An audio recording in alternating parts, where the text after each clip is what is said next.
Welcome to Books on Point. Author and academic Crispian Olver resolved to explore how Cape Town, the city of his childhood, is run, and he set his sights in particular on the relationship between local politicians and property developers. Interviewing numerous people, including many dropped from the city administration and often questionable circumstances, he uncovers a Pandora's box of backstabbing, infighting and backroom deals. He joins us in studio to talk about his latest book, A House Divided. Crispian, thank you so much for your time. Oh, thank you for having me, Natasha. Let's talk about the journey of this book. Yeah. What initially prompted the idea? Well, I'd wrapped up this very traumatic project in Nelson Mandela Bay where we were trying to clean up corruption, and we made some progress. And I then wrote a book about the experience, and I was still in the process of trying to recover from that. And wanted to dig further into this issue of, what stands behind the politics in local government? What are the forces at play? And, Nelson Mandela Bay was about a sort of classic state capture model. Yeah. So I thought, well, what about a better run municipality? And let's look at something not run by an ANC government. Let's go for a DA-run administration. And, the DA's always claimed that they have this good governance model, and in many respects, they've delivered on that.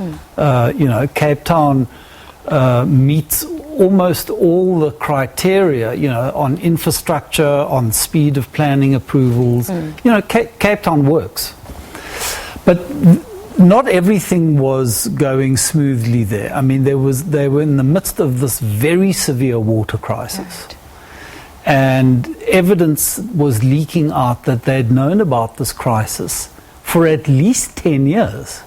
I mean, they'd seen this crisis coming down the tracks.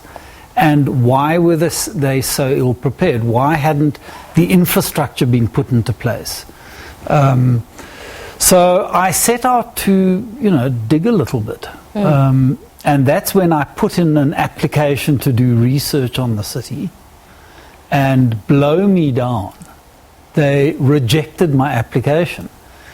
Then I knew there was something to have a look at. Yeah. I mean, that was like a red rag to a bull. Exactly. So the one thing that I loved is that even though, they rejected your application, you had insight into what was going on in the city through the eyes of those people who unfortunately had been pushed out, as I mentioned in my intro, sometimes through, situations that didn't really make sense. Take me through, some of the glaring stories that you heard from, former workers there. Yeah. So I started interviewing all these people that had been chucked out of the administration. Some of them were fired. A lot of them had their jobs declared redundant. And, in any administration, you're always going to find some disgruntled employees. I mean, people run foul of administrations all over the place. But what struck me about this group of people is that most of them were highly competent, well respected in their fields.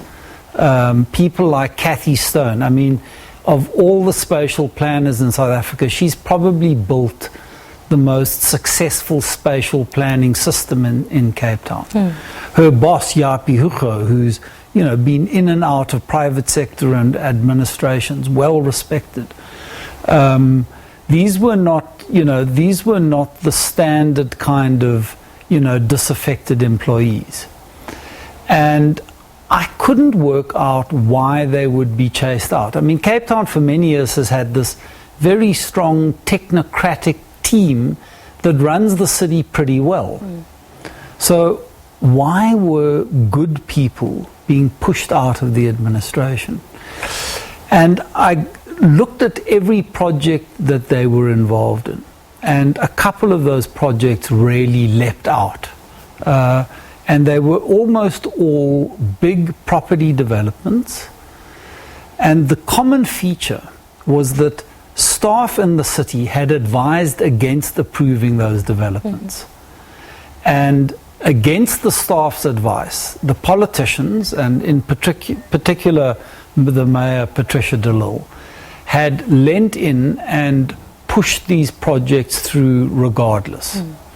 And anyone that stood in her way and proffered advice that she didn't like, she got rid of. I mean, the stories were pretty hair-raising. She was a bully.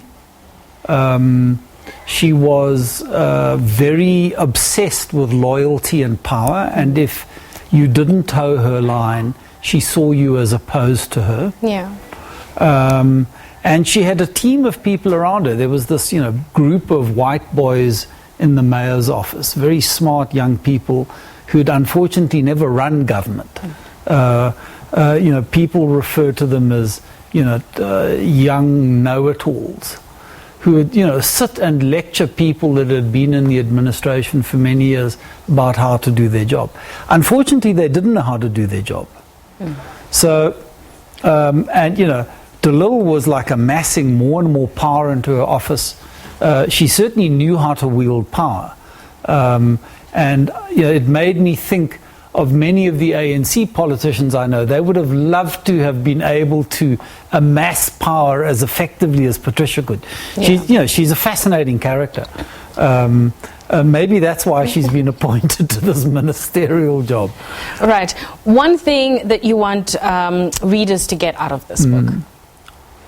So, municipal politics, most people will not give it a second thought. You think it's all about sewers and water and electricity. So what I do with this book is try and show you, first of all, the electrifying politics that characterize our city governments. And then what drives that? These deep economic and social forces that underpin our cities and drive decision making, and the way that big private interests, and this is not just old money. I mean, there's old propertied money here, but there's also some new sort of black entrepreneurs moving in. The way these entrepreneurs very deliberately capture parts of the city administration. Right. All right, Crispian, unfortunately we have to leave it there. Thank you so much for your time. That's Crispian Olver talking about his latest book, A House Divided. Our recommended self-help book for the week is titled We're Still Human by Brad Schockand and Andy Golding.